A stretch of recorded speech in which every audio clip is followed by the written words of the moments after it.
purpose of this, quick 5 to 8 minute video on a technology or a practice that is going to be value added to your farm.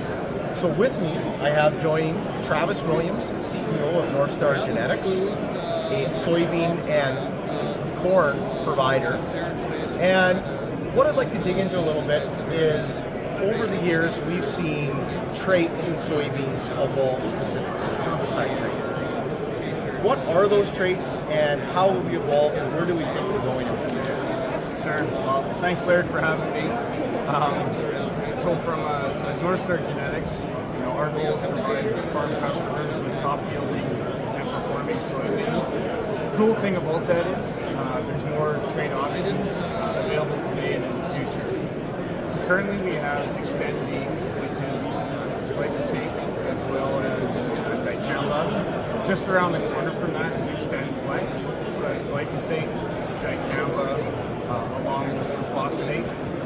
A new trait platform, which is becoming available, is List E3. So that's glyphosate, glufosinate, and 2,4-D. And how many fingers do we have here?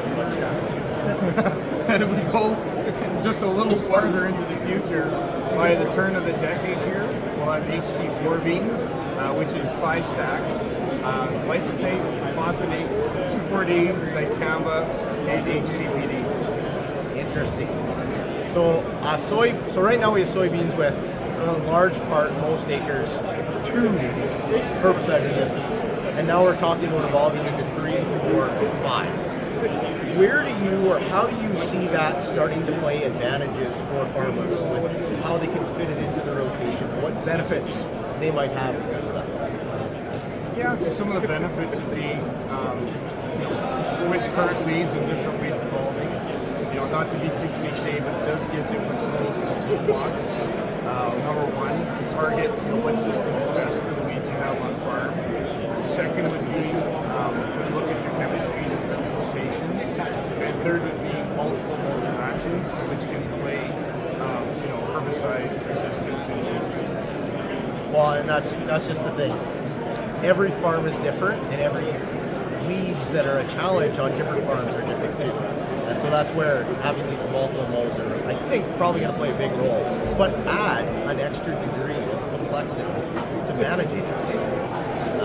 We'll see how that adoption curve goes moving forward. Anything else that you see? What do you see on the horizon for soybeans and chemistries outside of what we know where it's coming from? I'd say maybe the only thing to add to that is our weed spectrum, whether it's our current spectrum or it'll continue to evolve. It always does. So in selecting all these different trade options, look what weeds you currently have on farm, think through your group rotations. The other piece of advice I'd offer is there's lots of, it's well documented, the best practices of how to use these different trade options, whether it's nozzles, time of day, wind, water volumes. My advice would be adhere to those best practices, because that's going to be most effective on your farms. Which is, I think, what we've seen over the last 3 years with the adoption of Extend, how it was challenging to begin. But now that we're past those curriculum and everyone is learning best practices, the benefits we are seeing. Thanks for that insight, Travis. Now we're going to flip over to what we think will be the most exciting part of these series, so stay tuned for that. And that's rapid fire questions, 3 rapid fire questions. Are you ready? Okay. What are you most excited for in the future of the ag industry?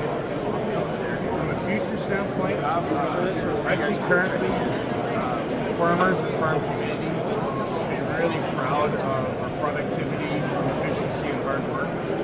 When I think of the future, those things are only going to get enhanced with the advancements of genetics, traits, farm practice, equipment, and technologies. That was an impressive 1 or 2 word answer. Okay, 1 or 2 word answer, rapid fire. Wow. What color machinery has caught your eye at Egg Days this year? I'm going to give you more than 2 words. There's lots of cool stuff at Egg Days. I'm always interested in the size, scale, and technologies, different ways to put seed in the ground. I'm not going to give you a color. And personally, also on our farm, I'm looking at different combines. variety pack, okay. And in your position as CEO of North Star Genetics, Travis, what skill makes you successful in your job? I try hard to be a good listener to our teams and customers, be customer focused, and I'm also a big believer that people still care about being cared about. So we start with those and take action against them. We got a real good shot at having happy customers. Great advice. Thank you very much, Travis. Thanks, Larry. Bye for now. Thank you, Tara.